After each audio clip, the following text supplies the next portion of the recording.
My name is Omer, and I'm very happy to be here with you today, and with you, Stacey, and with you, Tim.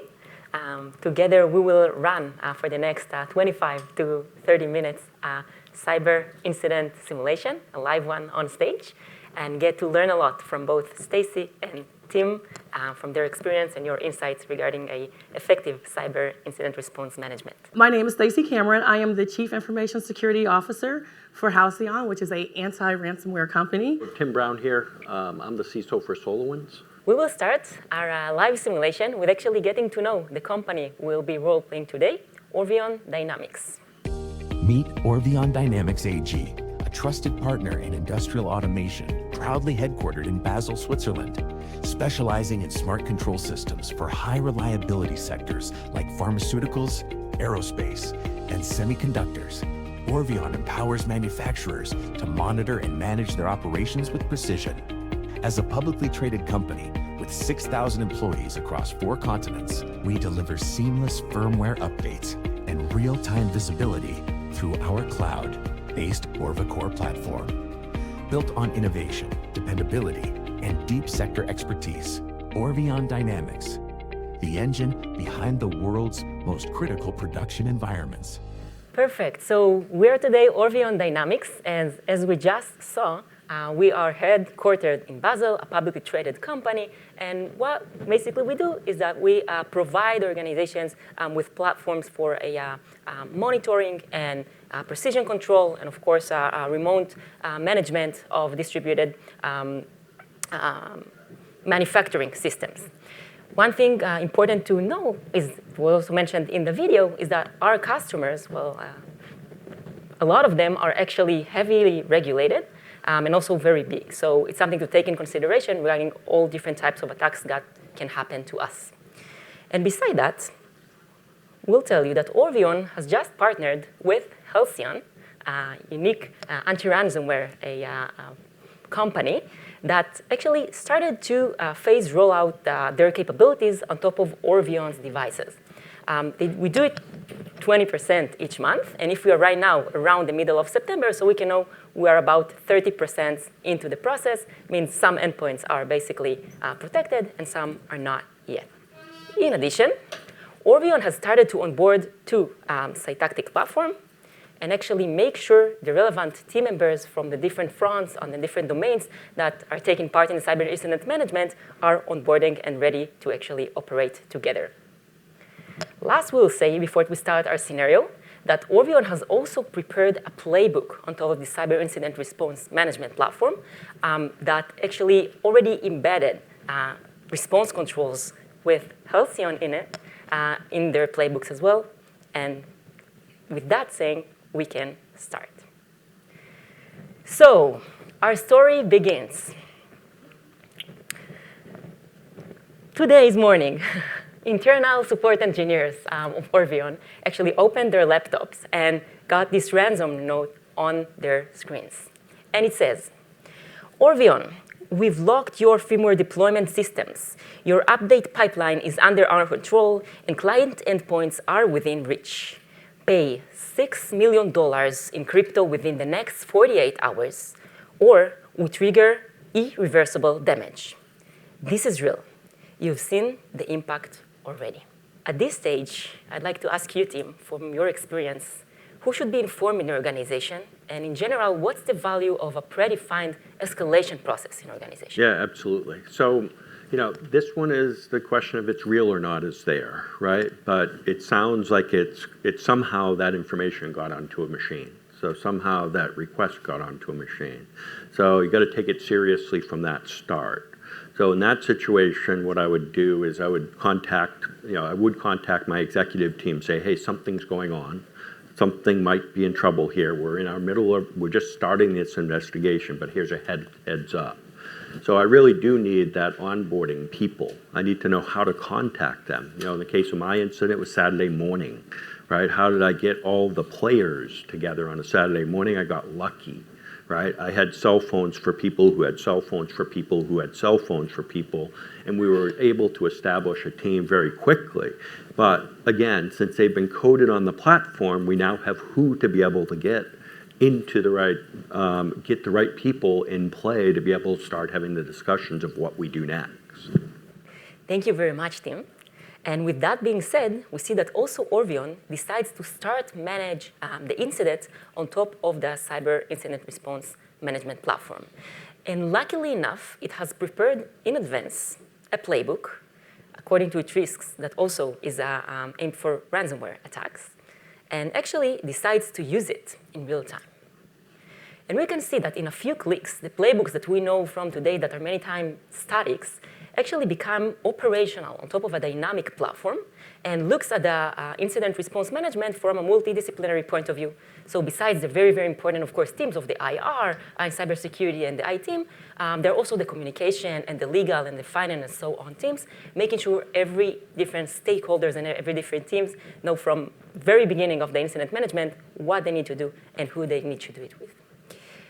So, moving forward, as we remember, we have some Halcyon response controls implemented in Orvion's playbook, and let's explore them together with Stacey. So let's look at our first control that we have. So one of the things that happens is when you have Halcyon in your environment, even if you're in the middle of deployment, then you still have access to those services. And what those services do is you have your 24/7 anti-ransomware SOC that's helping you monitor your tenant and alerting you for various ransomware activities. In this case, these endpoints were not protected, so you can still leverage the fact that you have Halcyon available in our services team to help come and investigate your incident and be part of your incident management process. So we're having making sure that you're going from detection mode to protection mode. And in that case, that's where you have making sure that your key capture is in place. So what we do is capture that key material so we can help you create decryptors in the event that you have an encryption event. Because remember, we're still doing the investigation piece right now. We just received the notification. We're just trying to make sure we're in the containment phase, the validation and containment phase, now that we've gotten all the people together that Tim has recognized. So going on to our second aspect that we're going to look into is there's also a data exfiltration mode, right? So that module is a separate module that you just add on. And what that does is alert to anything that may look like all the tactics and all the indicators of compromise that deal with DXP. So this tool is focusing just on your ransomware, right? It's not a replacement of your EDRs or XDRs. It's focused on the ransomware components that tend to bypass your EDR solutions by using things that are in your environment that may look like they're supposed to be there, but we know to look for them because we know that these groups are using that type of techniques. So as we go on to the next aspect, we're looking into, so this is bringing in the services team. Like we said before, the services team is part of the platform. So now we're going to help your teams. We're going to work with you. We actually work with you. We work with any other vendors that you may have, any other crisis management teams that you may have. We'll work with various tools to say, okay, now we've got to, if we validate this, we need to isolate these endpoints that may be impacted. And you may already have other systems in place, and we'll say, hey, we're going to leverage these to make sure we isolate this so we can contain this event. And then the fourth element that we're going to talk about is making sure that, okay, so your Halcyon protected endpoints were safe. So let's make sure that we start deploying it throughout your environment. Why do we want to do that? Because there could be other things, other indicators of compromise that we may see in your environment. And this is actually based on a real life scenario. Well, this happens on occasion where someone may be in the middle of a partial deployment, and then we start deploying the agent on the other endpoints and say, hey, you know, these are in your initial action phase. It hasn't gone to encryption event yet, but we're able to start seeing these types of things that are in place. So we are working with you. We are sending you emails and what have you, and working really well with your teams and even other, even EDR vendors. We work well with them as well. Thank you very much, Stacey. And as we move forward, we can see that the team has actually conducted, the team of Halcyon, one of these response controls, and has already uploaded the intelligent threat card into this cyber incident response platform, allowing the incident coordinator also to take a look at it. So let's do it together. We'll not go over all of it, but we can see that Halcyon points out this is Scattered Spider, a known ransomware group that is very much known for its financial motivation, its fast lateral movement after the initial access, and also for tendency to bluff. With that being said, we'll see how now we'll import this report, the textual report, into the dashboard in the incident response management platform. I'd like to ask you, Tim, what's the value of some kind of alignment between different stakeholders in a cyber incident management? Yeah, one of the things that you see during an incident, you have a lot of players, right? So you have your threat hunt partner, in our case, CrowdStrike. You have your legal partner who's orchestrating in sometimes. For us, that was DLA Piper. You have the FBI, you have CISA, you have so many different partners that are involved. Extremely critical that you're not spending a great deal of time all the time getting synced up on what status you're at.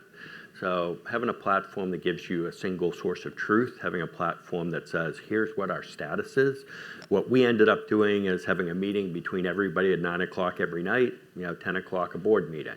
But everybody was communicating off the side, right? We had, communications had been disrupted. So O365 for us was compromised. So we were off on Proton Mail and Signal. So very hard to coordinate response without a centralized platform to be able to communicate.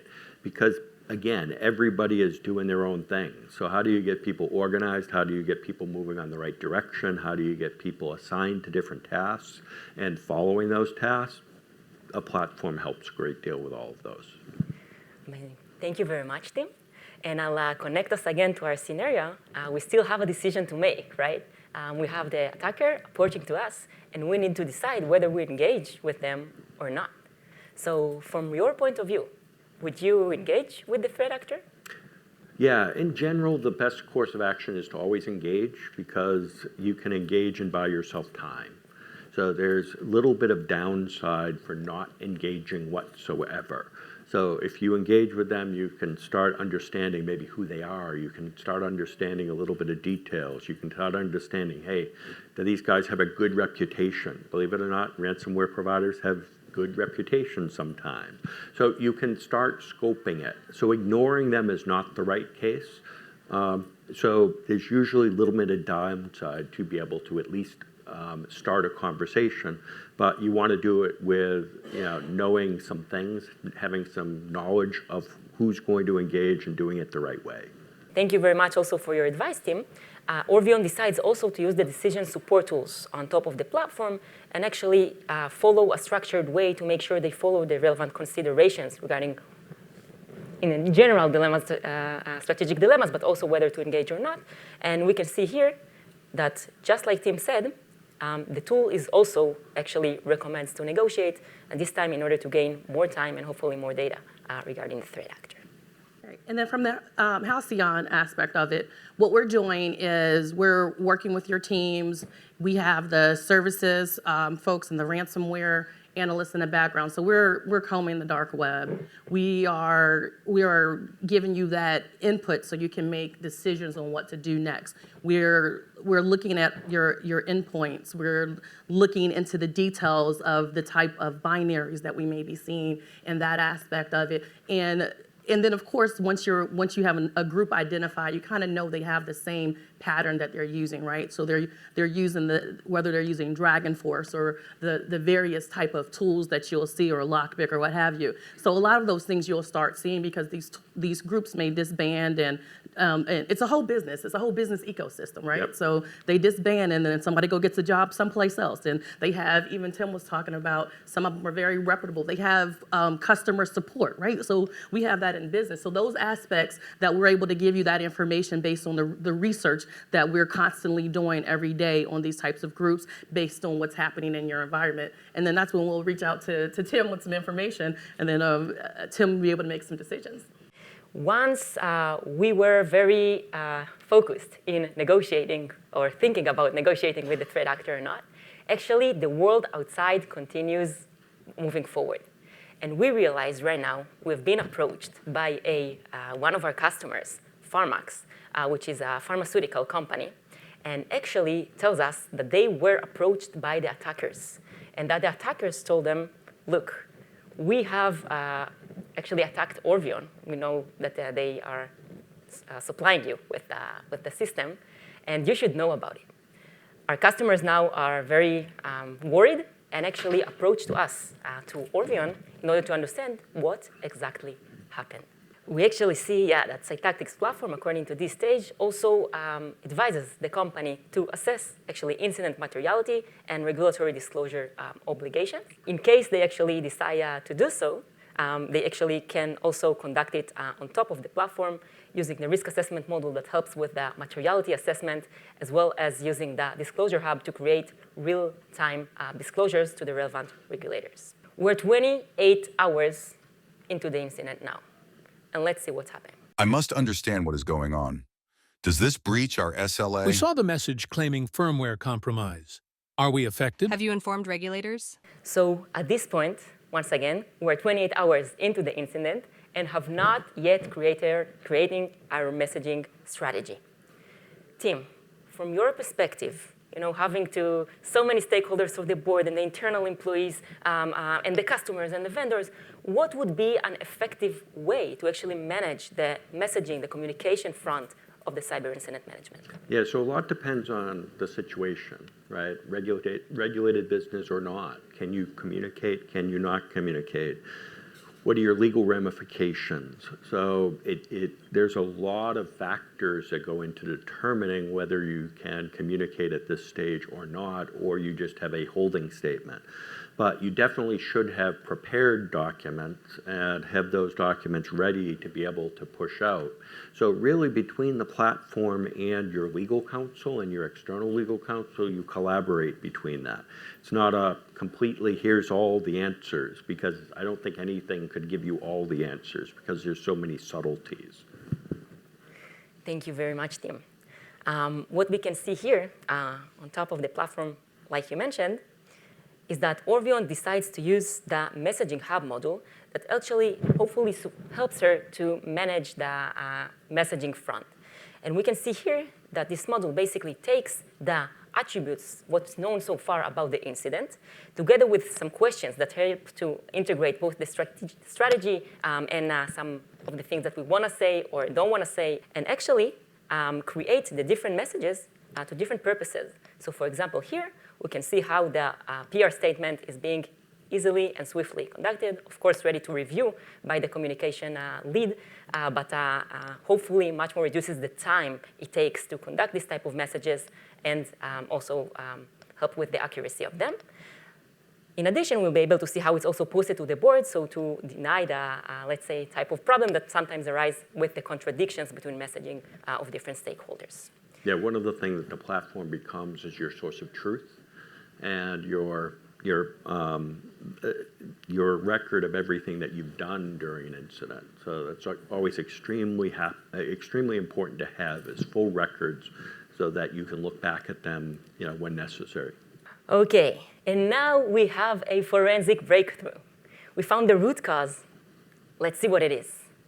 So it appeared to be a third-party contractor, which his credentials were basically stolen and used by the attacker to get in.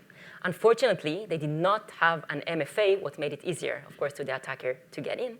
And it was thanks to Halcyon's IOCs and endpoints alerts, together with the logs we had from our Azure and IAM systems, that we actually understood this path. At this stage, once again, dynamically, because the platforms understand the attributes of the incident, actually provides or recommends Orvion to also implement and enforce multi-factor authentication on additional devices and systems.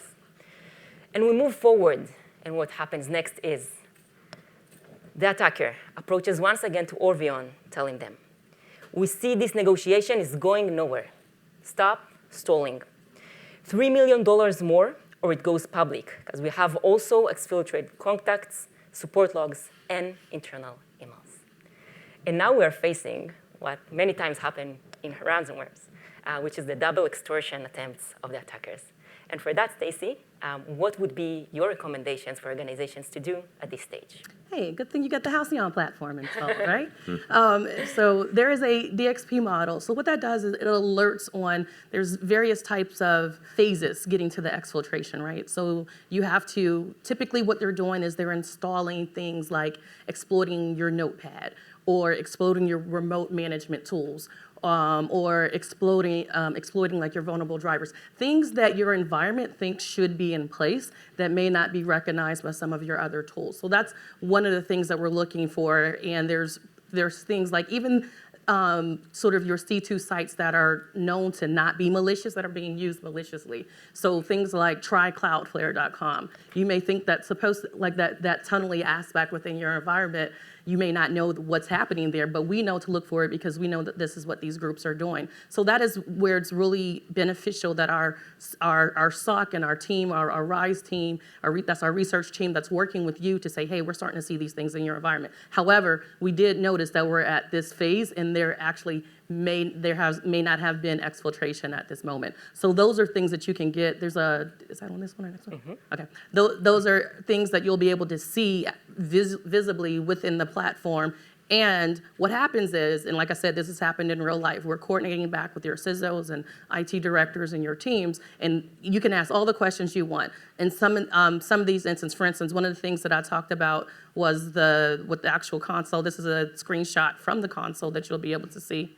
For DXP. So I know it's kind of small to see right now, but there's an area in there that you have a warning for DXP or data exfiltration attempt, but it's a nefarious peer. So we kind of know this information, but we know that no exfiltration has happened at this time. So that way you're able to come in and usually at this point, this is where other tools are being installed so they can actually do the exfiltration event. But now we can block those tools because we know to inspect them. And then also, like I said, these events they're not uncommon. So sometimes what happens is now, we've been able to see this link that they're trying to send your data to, and our intelligence team has gone on the back end, and we've taken all their executables, their zip files, and we've been able to say, hey, this is how they're trying to do it. We know exactly what to look at. So that's why that automation and manual combination works really well together within the platform. So it's a platform plus monitoring plus services, right? So it's the whole resilience aspect of it. And then once you're able to go into, and we talked about earlier how we were doing a partial deployment, but now you're in the middle of an incident. So we kind of rose up in priority, and let's make sure we get all of your endpoints covered, because you may have just noticed it over here, but it could be within the rest of your environment. So you're able to go into the platform and be able to see, okay, these are the assets that I have, these are the ones that are checked in, maybe they're out in quarantine, and these are the ones that we're able to see that we are covered and actively monitoring as we start getting through the containment piece and going on to the next aspect of this incident. Thank you very much, Stacey. So as of now, we can see that just like you said, amazing that Orbion actually had Halcyon, because it did help a lot to actually block the data exfiltration attempts and to have more confidence that nothing in this aspect has happened, and also to maintain business continuity, right? To allow the organization to feel confidence that specific endpoints that they can continue to use, and by that also reduce a lot of the impact and the potential damage. Lastly, we'll say that for the systems that did compromise, actually we found out that backup is reliable and available. However, it's going to take between 4 to 6 days to actually restore it. And now we'll get to the question for you again. Would you choose to restore and refuse to pay, or continue with payment to the attacker? Yeah, so it all depends on what that 4 days is going to cost you and what systems were left unprotected. So it's not a real simple answer, oh, yes, I'd wait the 4 days, right? If the 4 days is going to cost me $100 million, or it's going to kill people, or it's going to create a lot of harm, then yeah, you're just practical and you take take advice from others, but then you determine if it's worth to pay. So I don't think there's an easy answer of never paying or paying. Yeah. So at this stage, yes, we'll continue forward and actually choose to refuse to pay and restore. Thanks, it's quite scoped, and we have a lot of data from Halcyon already regarding what happened, what can potentially happen or not happen in the future that give us the confidence, to do this type of a decision. And thankfully, a few days later, it also appears in the news that Orbion actually has been under an attack, but also managed it quite effectively. Just to sum up a little bit, we saw how Orbion started with a proactive readiness embedding their technological stack into their playbooks and response plans. Later on, effectively used both Halcyon and, of course, the other response controls that were implemented in the playbooks on top of their cyber incident response management platform. At the end, actually allow them to take the, more effective decisions and to reduce the impact and damage of the incident. Yeah, so one of the things that you have to see is this shows an integration of one product into the platform. There's a lot of things that you may want to integrate into the platform as part of your response. And being able to customize those playbooks and customize both teams of people that you may have been integrating with or products that you may be integrating with. But to be able to do that in a way that when something happens, you're really at your worst, right? You're on no sleep, you're on super pressure, and then you're asked to make decisions. So how can you make those decisions beforehand? How can you make as much of it clockwork and automated as possible? That's what really gets exciting about a platform, to be able to do this. We don't all have crises every day, but we all have things that are blow-upable, right? Things that may become, I know you like that term. That's the one I came up with. I didn't come up with anything better, but we have those and say, wow, this could blow up. Anything that can blow up, you put it into the platform, because if it does, you want to be prepared with all the information. You want to be prepared with the right people. You want to follow the right processes. And you don't have thousands of those, but potentially, blow-upable are the important ones to get into the platform. Any additional key takeaways or? Yeah, so I know we walk through this as a simulation, so there's a lot of other details that go into an actual incident and things that we're doing within the platform. So, we'll be by later if you want to talk about those, but what you need to do is not just wait for an incident to happen, but make sure you do that preparation, make sure you do those tabletops, those scenarios, those actionables, so you can minimize your blow-upable events. Thank you so much, Tim and Stacey, and thank you so much to all of you as well, and have a great day. Thank you.